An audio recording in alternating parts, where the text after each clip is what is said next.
하나님 말씀 보겠습니다. 요한계시록 3장 1절부터 6절입니다. 요한계시록 3장 1절부터 6절 말씀입니다.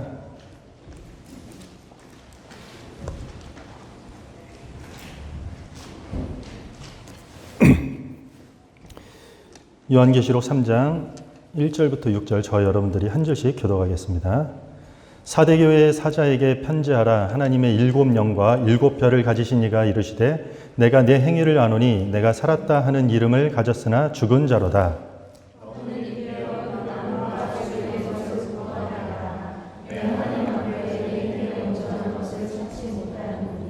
그러므로 네가 어떻게 받았으며 어떻게 들었는지 생각하고 지켜 회개하라. 만일 일깨지 아니하면 내가 도둑같이 이르리니 어느 때에 내게 이를지는 네가 알지 못하리라.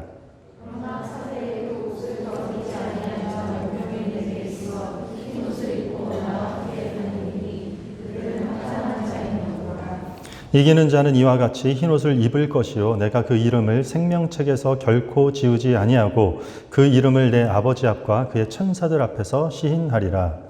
귀 있는 자는 성령이 교회들에게 하시는 말씀을 들을지어다. 아멘. 자, 오늘 말씀 제목은 동상이몽.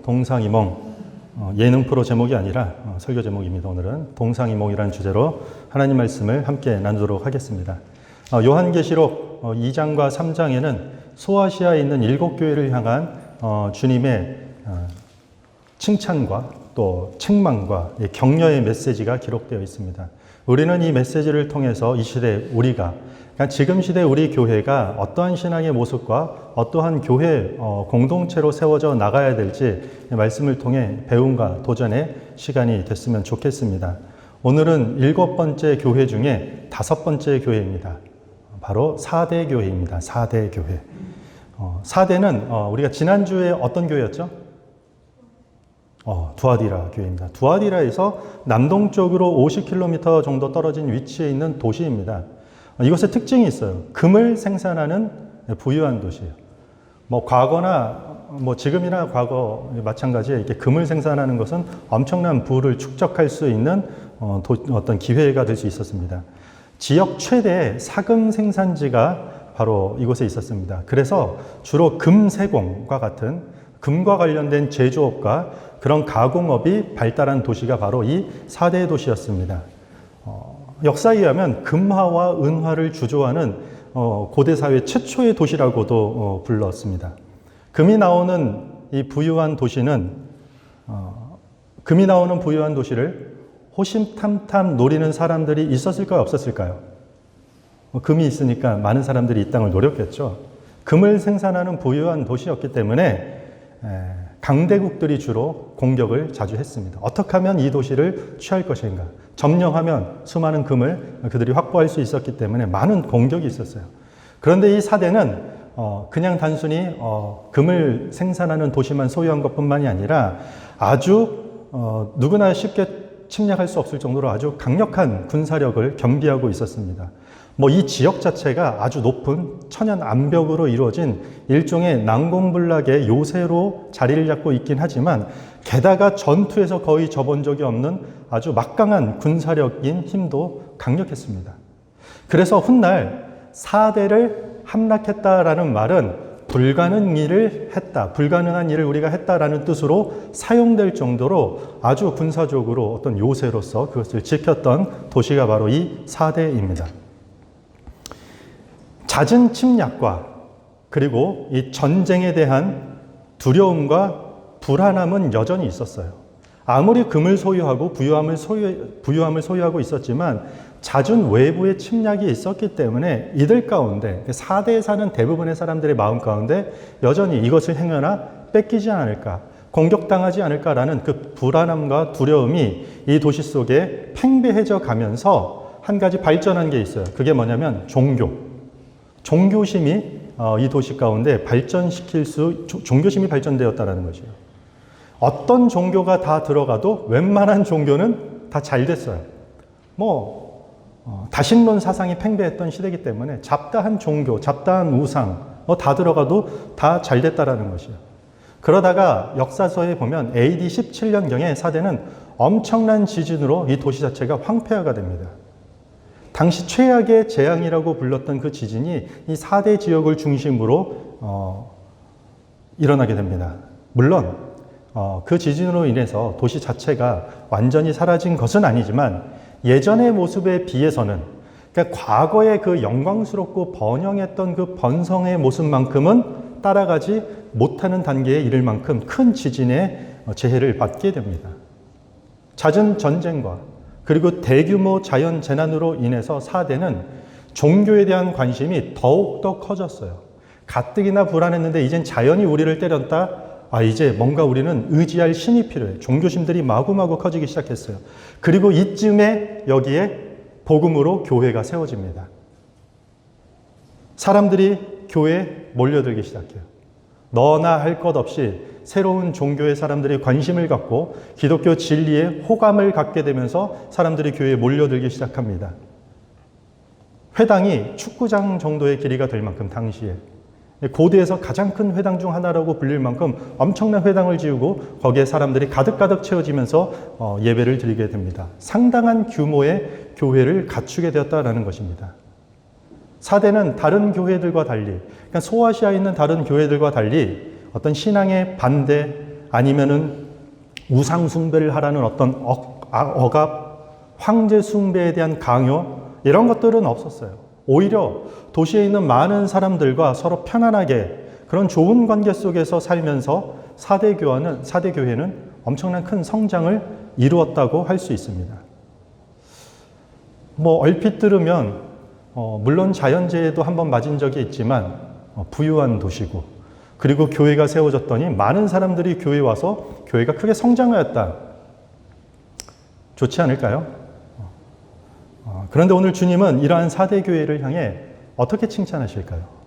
안타깝게도 우리가 읽었지만 아무런 칭찬이 없습니다. 이렇게 부흥을 이룬 교회가 왜 주님으로부터 어떠한 칭찬 한마디도 받지 않을까요? 히브리서 11장에 보면 믿음의 영웅들이라고 등장을 해요. 사실 그 사람의 삶, 그들 삶의 하나하나를 따져보면 10개 중에 잘한 건 1개 정도? 그런데 하나님께서는 칭찬이 후하세요. 그거 하나를 가지고 의롭다 칭찬하고 믿음의 자녀라고 칭찬하고, 이런 하나님께서 오늘 4대 교회에서는 이런 성장을 이룬 교회를 향해서 어떠한 칭찬도 하지 않는다라는 것이에요. 그 이유가 무엇일까요? 우리 1절 여러분들이 함께 읽겠습니다. 1절입니다. 시작.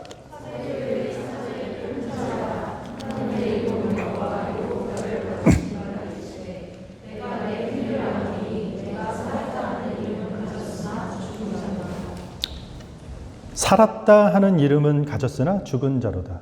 그러니까 네 이름은 뭔가 살았다라는 이름을 가졌으나 실제로는 죽은 자라는 것이요. 너희는 명목상 교회일 뿐이지 죽은 교회에 지나지 않다라고 지금 말씀하고 있는 것이에요.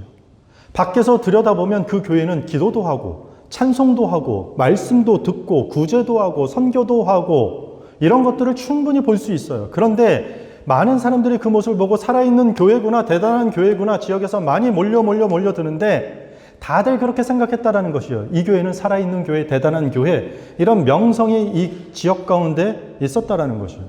그런데 지역 사회에서 교회의 규모나 유명세를 포함한 이미지를 생각해 보면 아주 이름과 명성이 있었는데, 주님은 살았다 하는 너희의 그 이름은 명성이랑 동일한 단어예요. 여기서 그 명성은 너희가 가졌으면 실상은 너희가 죽은 교회라고 엄한 책망을 하고 있습니다. 죽었다라는 말은 뭘까요? 생명이 없다라는 말이에요. 교회가 죽어서 생명이 없다라는 게 무슨 뜻일까요?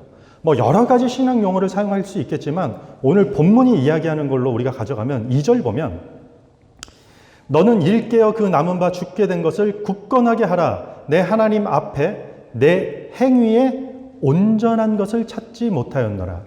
뭐라고요? 어떤 행위들이 있어요. 기도도 하고 말씀도 보고 찬송도 하고 선교도 하고 전도도 하고 이런 다양한 신앙생활 행위를 하고 있는데 그 행위 가운데 뭐가 없다고요? 온전한 것을 내가 찾을 수 없도다. 온전함이 없다라는 것이요.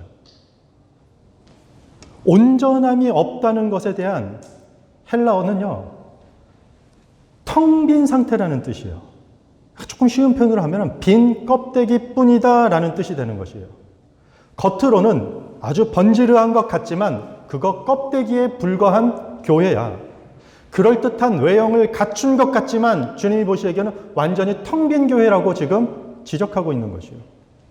교회가 겉으로는 숫자가 마구 늘어나고 번창하며 살아있는 것처럼 누가 봐도 보이는데 하나님 보기에는 죽었다고 판단하는 것입니다.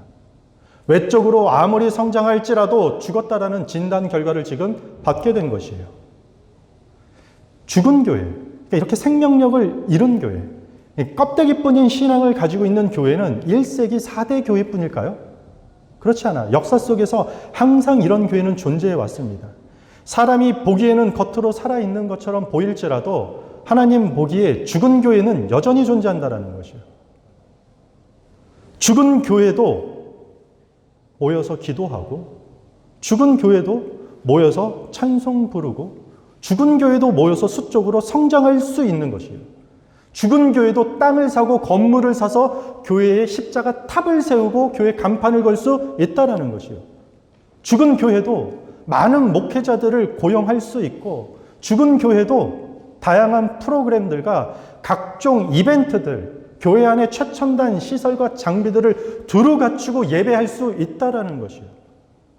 우리가 일반적으로 생각하는 교회로서 그 모든 것을 갖출 수 있지만 그래도 죽은 교회가 될 수 있다고 지금 우리에게 경고하고 있는 것이에요. 그렇다면 이 말씀은 목사님 그러니까 종교적 행위들, 그러니까 와서 우리가 예배드리고 찬송하고 말씀 듣고 성경 공부하고 신방하고 기도하고 권면하고 이런 하는 모든 것들은 종교적 행위 필요 없으니까 하지 말자는 뜻일까요? 그렇지 않아요. 예를 들면 주일 예배 오는 행위는요, 그냥 아무 문제가 없어요. 예배에 오는 것, 찬송을 하는 것, 말씀을 듣는 것, 이것 자체는 아무 문제가 없어요. 그런데요, 잘 들으세요. 주일 예배에 오기만 하는 것은 된다. 이게 죽은 시간이라는 것이죠. 주일 예배에 오기만 하면 된다? 이게 우리를 죽게 만든다라는 것이요. 교회를 오는 행위는 아무 문제가 없어요. 그런데 오기만 하면 괜찮다라는 식의 생각이 우리 신앙을 완전히 죽게 만든다라는 것이요.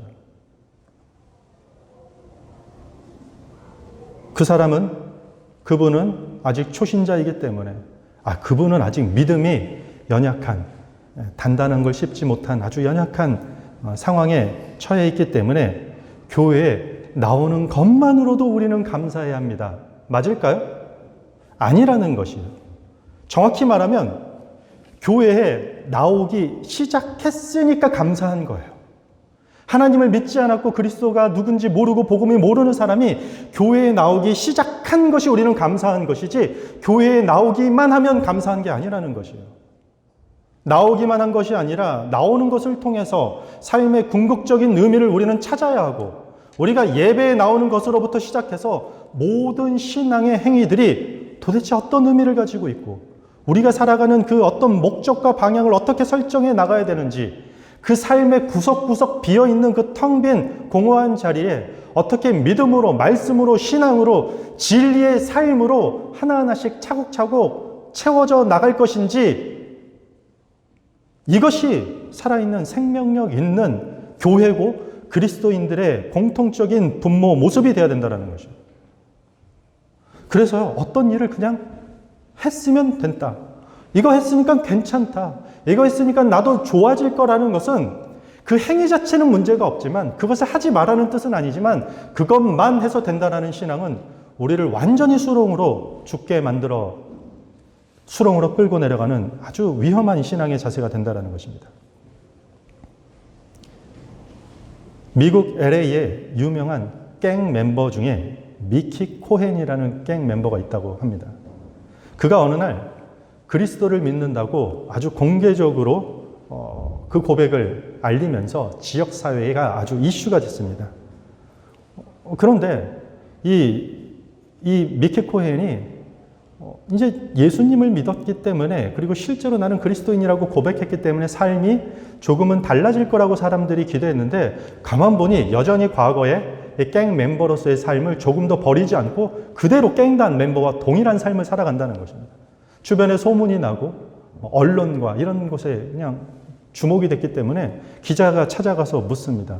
아니, 그리스도인이 됐다고 그렇게 공개적으로 고백했는데 왜 여전히 예전 삶, 그 갱 멤버의 삶을 그대로 살아가고 있습니까? 라고 묻자 이 미키 코헨이 이렇게 대답합니다.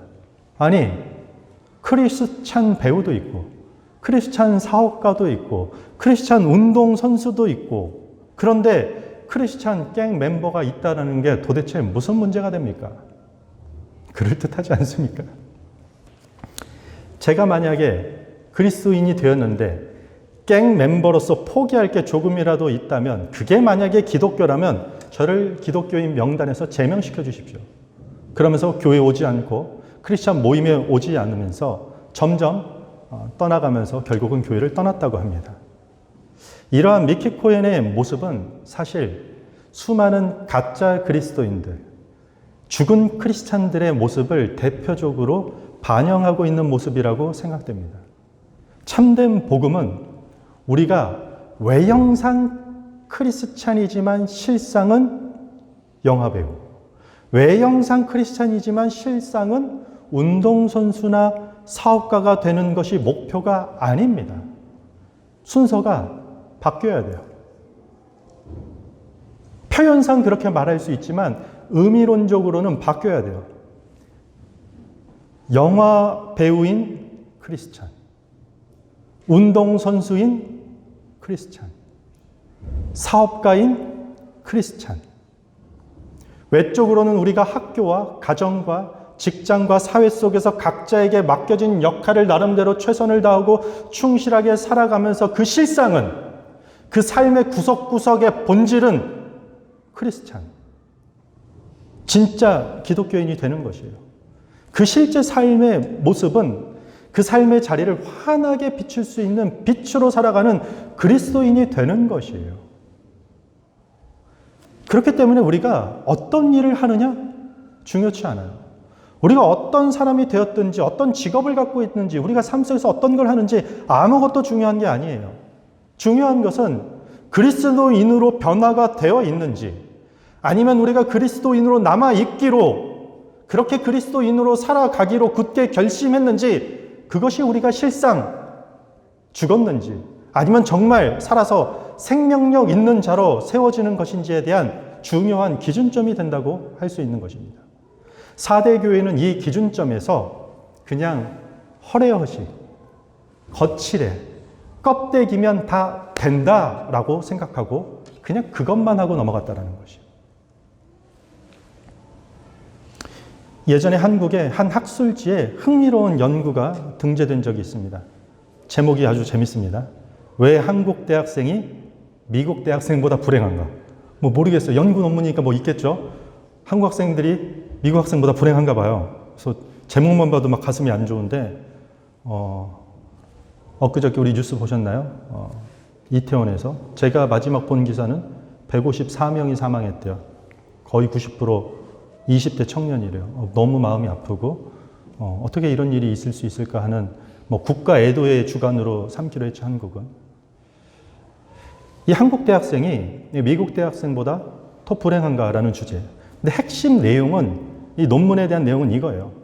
미국 대학생들은 대인관계, 건강 등 그러니까 내적 가치를 중요하게 여기는 반면에 한국의 대학생들과 젊은이들은 돈, 외모, 타인에 대한 평가와 인정, 한마디로 외적 가치를 훨씬 더 중요하게 여기기 때문이라는 것이에요. 그래서 한국 젊은이들이 아무리 좋은 차를 타고 좋은 옷을 입고 좋은 집에 살아도 심지어 예쁘게 멋지게 외모를 머리끝부터 다 갈아엎어도 불행하다라는 것이에요. 왜냐하면 속은 텅 빈 공허한 껍데기 문화가 이 한국 사회의 시대 정신을 지배하고 있기 때문이라는 것이죠. 교회 안에도 이런 껍데기 신앙이 우리를 지배할 수도 있어요. 겉으로 보여지는 것, 외관으로 보여지는 것, 남들의 판단, 남들이 그럴듯하게 보이는 것이 우리의 신앙이라고 우리를 스스로 속이게 되는 자리에 갈 수도 있다는 것이죠. 1000번째 기도하고 특별 새벽 기도에 빠지지 않고 작정헌금 이만큼 하고 나 이만큼의 교회에서 직분을 받았고 신앙생활 이만큼 했고 성경 몇 독을 했고 기독교 서적의 고전들을 포함해서 난 이런 것도 다 섭렵했습니다. 목사님. 이런 것들만 하면 우리 신앙이 나름 어디 가서 꿀리지 않고 괜찮다, 인정받을 수 있을 정도로 드러낼 수 있다고 우리가 속을 수 있다는 것이죠. 이것을 성경은 지금 껍데기 신앙에 불과하다라고 주님은 아주 날카롭게 지적하고 있다는 것이죠. 겉으로는 경건한 종교 행위를 우리가 잘하고 신앙적인 명령들을 우리가 잘 지키는 것 같은데 실상은 껍데기뿐인 형식뿐인 이 죽은 신앙이 될 수 있다는 것을 우리는 반드시 명심해야 할 것입니다. 선한 행위를 우리가 하면서도 얼마든지 속으로는 아무도 모르게 우리 마음속으로는 충분히 자기 자랑의 목적을 위해서 할 수 있기 때문에 우리가 신앙생활 안에서 무엇을 했느냐, 무엇을 갖추었느냐, 무엇을 하고 있느냐 보다는 우리가 어떤 존재로 신분이 바뀌었느냐, 삶의 좌표를 우리는 어디를 두고 달려가느냐가 중요하다라는 그 진리의 메시지를 여러분들 놓치지 않길 바랍니다.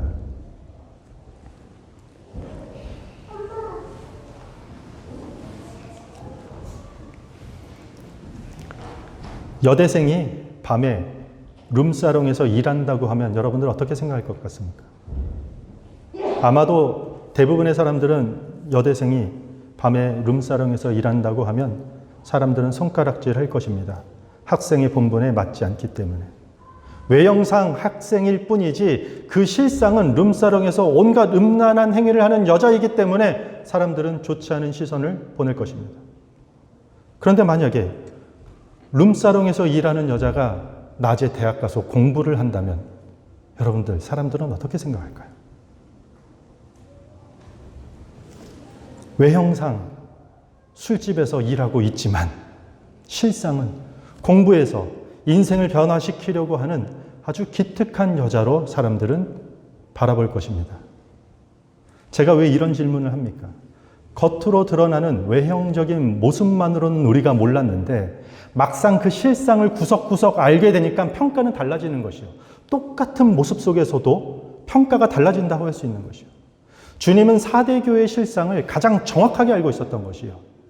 영적 혼수 상태에 빠진 교인들, 마치 중환자실을 다 책임지고 있는 의사처럼 이제 생명을 불어넣고자 하십니다. 3절에 보면 그러므로 네가 어떻게 받았으며 어떻게 들었는지 생각하고 지켜 회개하라. 만일 일깨지 아니하면 내가 도둑같이 이르니 어느 때에 네게 이럴지는 네가 알지 못하리라. 어떻게 복음을 너희가 처음에 받았으며 그 말씀이 무엇인지 다시 한번 너희가 상고하고 생각하고 기억해서 그 진리를 다시 지켜냄으로써 회개하라고 촉구를 하고 있는 것입니다. 죽어있는 자를 지금 막 흔드는 것 같이 Wake up! 일어나! 일깨워라는 것이에요. 흔들면서 하시는 말씀이 회개하라는 것이에요. 뺨을 치더라도 정신을 차리라고 지금 살리시기 위함인 것이에요. 우리 회개는요, 반성이 아니에요. 막 길을 걷다가 막 후회하고 막 울고 다시 그 길을 가는 게 아니에요. 아무 의미가 없어요, 그런 건. 회개를 했다라는 것은요, 잘못된 방향으로 가다가 서서 방향을 완전히 바꿔야 돼요. 이게 회개예요. 그래서 진정한 회개에는 항상 눈물만 후회와 반성이 동반되지 않을 수도 있어요. 덤덤하게 그 길을 유턴해서 돌아올 수도 있어요. 이게 회개일 수도 있다는 것이죠. 잘못 왔던 길에서 다시 돌아가는 모습, 이 모든 일련의 과정을 우리는 회개라는 것이요. 그럼 지금 어떤 회개를 말합니까? 겉으로는 그럴듯한 형식만 갖춰놓으면 사람들 보기에는, 그리고 스스로 이 정도면 될 거라는 그 위선적인 신앙의 자리에서 이제 내려오라는 것이요. 그런 것들이 우리의 신앙의 잣대를 판가름할 수 없는 기준이 되지 않는다. 하나님 앞에서는 다 죽은 자로 보인다. 이 시대 교회와 우리 그리스도인들이 진지하게 받아들여야 될 메시지예요. 많은 사람들을 모으고 많은 프로그램들을 하고 누가 보기에도 야, 뭐 신난다. 뭐 예수 안 믿어도 그냥 재밌어서라도 가겠다. 그러나 정작 죽은 껍데기 신앙이 될 수 있다고 경고하고 있는 것이죠. 그 행위들을 하지 말자라는 게 아니라 거기에 우리가 과연 무엇을 채워 넣어야 될 것인가? 좋은 형식을 갖췄으면 거기에 합당한 내용을 집어넣자라는 것이요. 좋은 포장지가 준비되어 있으면 귀한 선물의 가치를 거기다 새겨 넣자라는 이야기를 하고 있는 것입니다.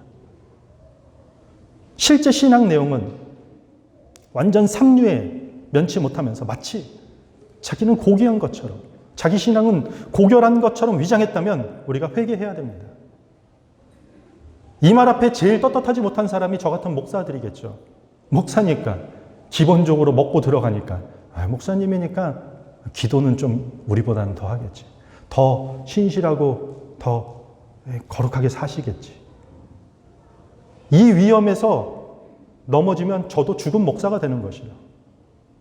그렇게 보여지려고, 거룩하게 보여지는 것을 의식하기 시작하면 목사도 무너지고 교회도 무너지고 우리 개개인의 신앙생활하는 성도들도 그 자리에서 똑같이 무너진다는 것이요. 회개해야 되는 것이요. 신앙생활이 반복되면 연수가 쌓이고 어떤 신앙의 경험이 축적될수록 우리는 영적 허위의식, 영적 허례허식에 빠질 수 있다는 것입니다. 마치 고급 예술보다 고급 예술을 감상하는 자신이 대견스러운 것으로 허위의식에 사로잡히는 모습이 될 것입니다.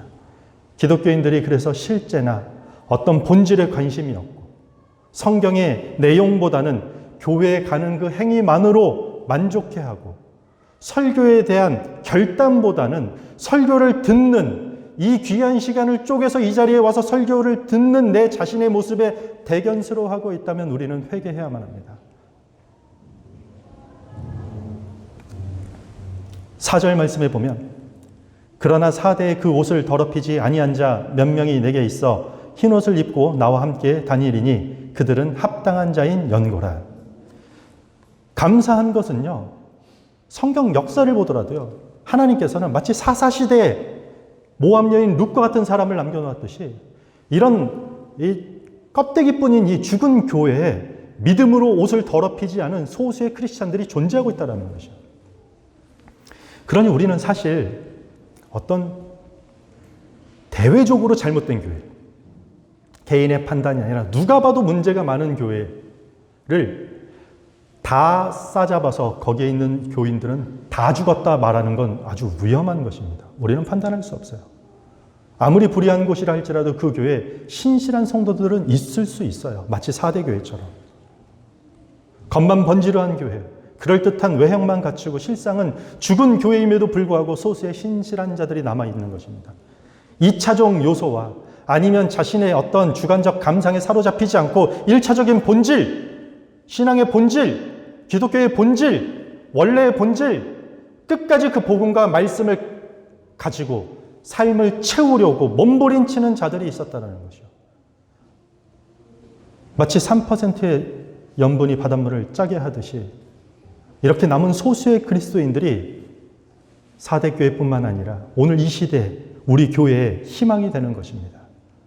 교회는 다수가 이끌어 가야 됩니다. 다수가 함께 세워져야 됩니다. 그러나 교회의 힘은요, 어디서 출발되느냐? 소수 한 사람, 두 사람, 세 사람의 힘으로 그 영향력이 출발되는 것입니다. 기독교의 출발이 바로 그러했듯이 남은 소수의 그리스도인들이, 이 말씀을 듣는 여러분들이 내가 그 남은 소수가 되어야 되겠다. 다 비어있는 곳에, 그 비어있는 게 일상이고 비어있는 게 상식이고 그렇게 비워두는 게 미덕이라고 여기는 세상 속에서 나는 더 섬겨야지, 나는 더 희생해야지, 더 의로운 것들로 채워 넣어야지, 이 소수의 사람들이 교회를 붙들고 쓰러뜨리지 않게 하는 영적인 리더로 세워진다는 것입니다.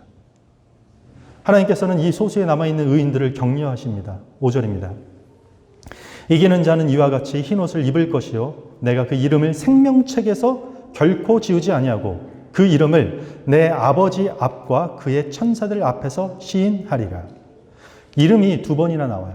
이름을 생명책에서 지우지 않겠다. 그리고 그 이름을 내 아버지 앞과 그의 천사들 앞에서 시인하리라. 소아시아에는요, 이 당시에는요, 시민 등록부가 있었어요. 아주 빠르죠. 이때 이미 시민들마다 그 시에 사는 사람마다 도시마다 등록부가 다 있어요. 특별히 이 사대는 왕립 공문서 보관소로 유명해요. 아주 이런 행정 업무들이 체계적으로 돼 있고 명단들이 다 확보되어 있는 도시예요. 그런데 만약에 잘못을 저지르고 범죄하고 도시에서 불의한 일을 일으키는 사람들은 그들이 처형되기 전에 하는 순서가 있어요. 그게 뭐냐면 그 등록부, 명부에서 그 이름을 다 지워버려요. 이것을 아주 불명예스럽게 여겨요. 이런 배경 속에서 지금 하시는 말씀이 뭐라고요? 생명책에서 이름을 지우지 않겠다. 하나님과 천사들 앞에서 네가 나를 인정하고 네가 나를 시인하였기 때문에 나도 너의 그 이름과 그의 명성을 인정해 주겠다라는 축복을 주실 것이라는 격려와 소망을 주신 것이죠.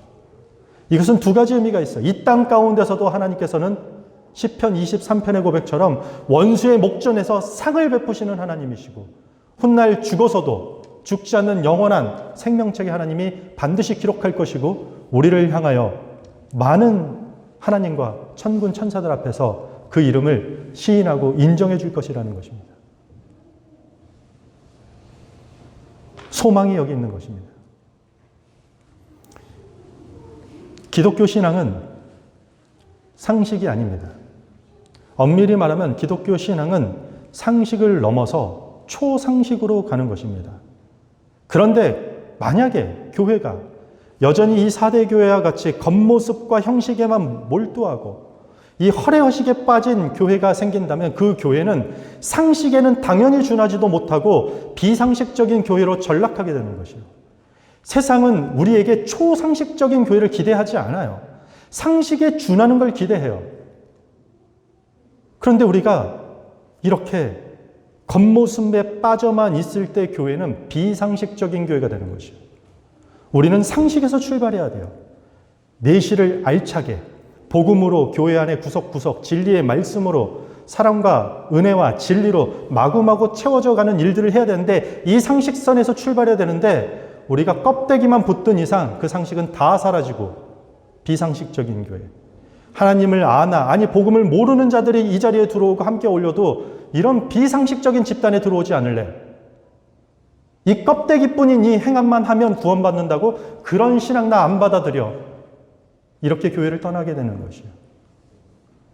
왔는데 속이 알찬 교회, 알찬 그리스도인들을 만나게 되면 그 복음은 전달되기 마련입니다. 신학교 윤리학 과목에서 A+를 받은 신학생이 학교 밖에서 인종차별을 한다면 어떨까요? 월요일 날, 일요일 날, 주일날 예배 가운데 오늘 봉사하고 예배 드리고 예배 나오기 전부터 준비해서 집에 돌아가는 이 모든 일련의 시간 동안 A+를 만약에 여러분들이 받았는데 막상 내일 월요일부터 토요일까지 그 삶 속에서 전혀 경건하지 않는 삶을 여러분들이 살아간다면 이게 비상식이라는 것입니다. 이게 껍데기뿐이라는 것입니다. 신학자 L.A. 토레이는 이런 격언을 남겼습니다. 가장 위대한 성경 번역은 내 삶으로 성경을 직접 번역하는 것이다. 가장 위대한 성경 번역은 우리의 삶으로 성경을 번역하는 것이다. 이런 말이 왜 나올까요? 말만 앞서고 이것만 하면 된다라는 식의 어떤 율법주의적인, 형식주의적인 그런 신앙이 너무나도 많기 때문 아닙니까? 겉과 속이 같은, 여러분들이 하는 말과 삶이 일치하는 교회와 그리스도인이 되시기 바랍니다. 말씀을 정리하겠습니다. 오늘 말씀의 제목이 뭐죠? 동상이몽.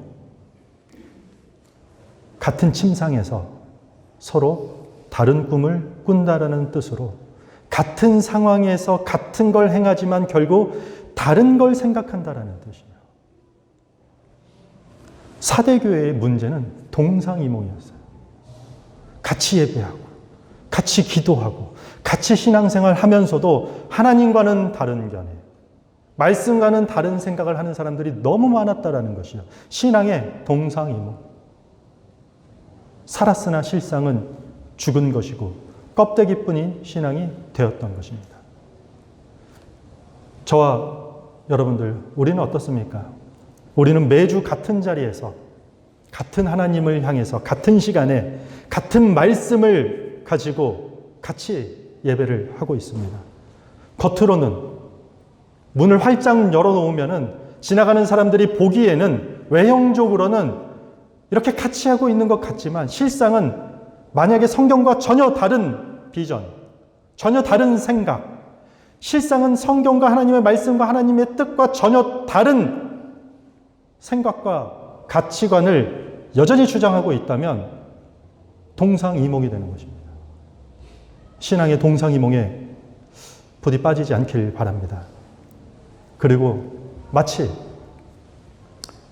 이 정도만 하면, 이렇게만 보여지고 이런 일들만 내가 잘 하게 되면 내 신앙은 고귀하고 고결한 신앙인 것처럼 우리 자신을 그렇게 위장하지 않길 바랍니다. 사랑이 무엇입니까?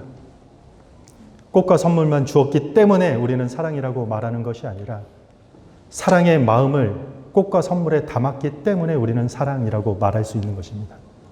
우리가 하는 모든 행위들, 신앙의 모든 행위 속에 여러분들 그리스도의 사랑으로 가득 채우시기 바랍니다. 진리의 말씀으로 채우시고 따뜻한 말 한마디로 빈 공간을 여러분들 채우시고 커피 한 잔으로 냉랭한 관계를 채우시고 섬김과 배려로 우리 삶의 구석구석에 돌아보면 볼 수 있는 그 텅 빈 자리, 공허한 자리를 채워나가는 그러한 신실한 성도와 교회가 되기를 주님의 이름으로 축복합니다. 우리 다 같이 자리에 서서 우리 찬양하겠습니다. 다시 복음 앞에